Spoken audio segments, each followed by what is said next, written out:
So last year I was experiencing some strange symptoms in my body, and it was unfortunately not ones that I could ignore. So I went to the doctor, and it turns out that after a few tests, he concluded that I had type 2 diabetes at the ripe age of 31. So, anyways, the symptoms I had were pretty severe at the time. If you've got type 2 diabetes, naturally you're supposed to put on a lot of weight. But my body actually went into shock and started shedding weight by the kilo.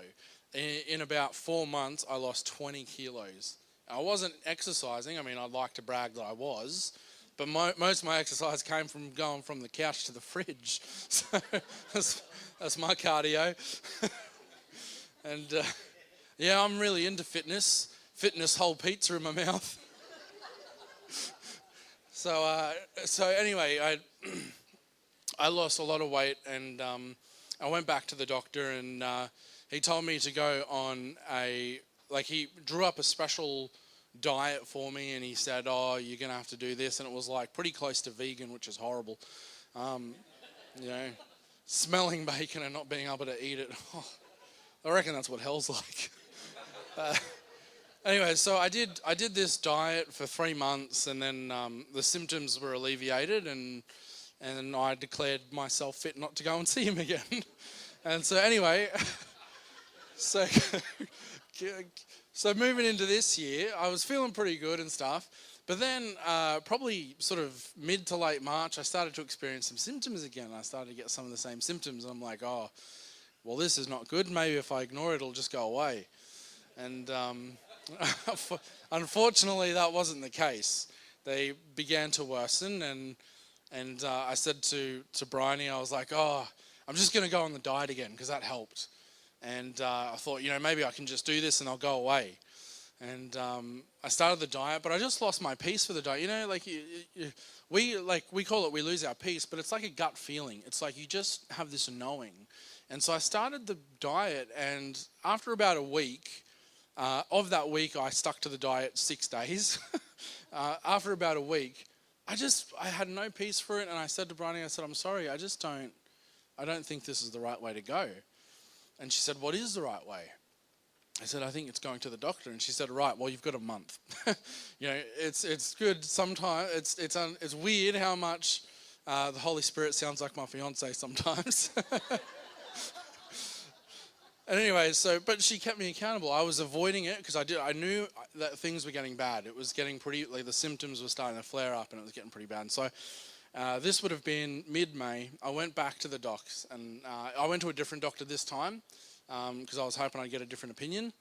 And anyways, I went to him and I said, hey, can you just give me some medication? And he said, no, I want to do my own investigations. Can you go get a blood test? And so I went and got a blood test, and then he called me, and I went in, and he said your blood test came back, and so this is about mid to late May, and he said your blood test came back and it's really bad.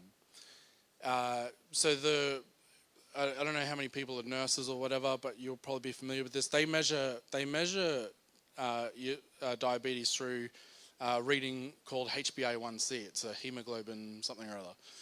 And it's a percentage reading. And so the ideal healthy person should score 5.6% on this test. Anything that's 6.5% or over is diabetic. That's when they diagnose you with type 2 diabetes.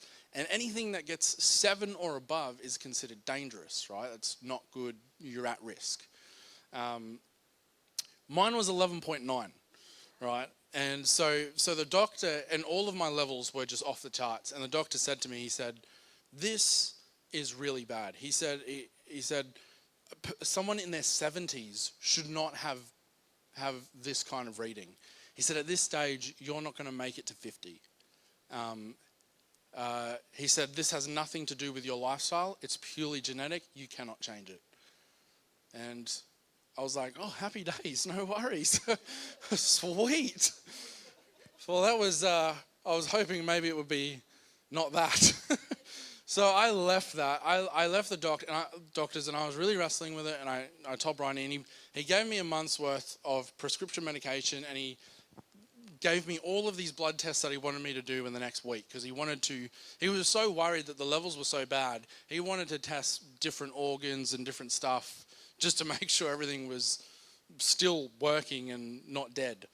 And so I got the blood test, and he started.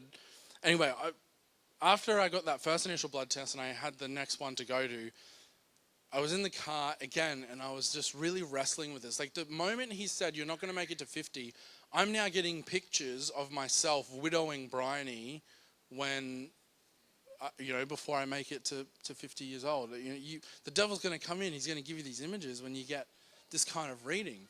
And I'm thinking, I don't want to do that. I don't want to leave her when we're not even married yet, and it's already got a time limit on it. And so I'm like, what do I do? And so I'm wrestling with it, and I'm talking to God about it. And I had the same moment as I did when I was moving.